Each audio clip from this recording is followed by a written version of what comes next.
Ik ben Gerard Bowling en ik hou van bowlingballen.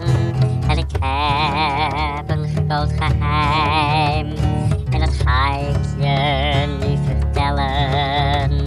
Ik heb een kegel op mijn kop, die zat er, is nog niet. Ik bal echt als een stekker, dat iedereen het ziet. Er groeit ook een plukje haar bovenop die kegel. Ik schaam me echt kapot, want ik lijk wel op een egel.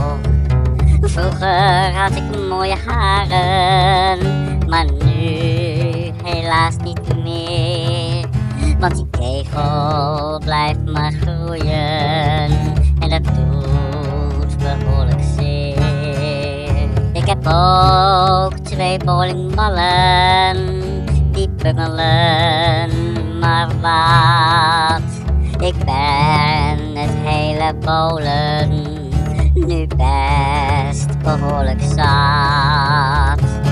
Maar ik ben zo bang, want als ik met bowlen stop, dan groeit er vroeg of laat iets heel anders op mijn kop.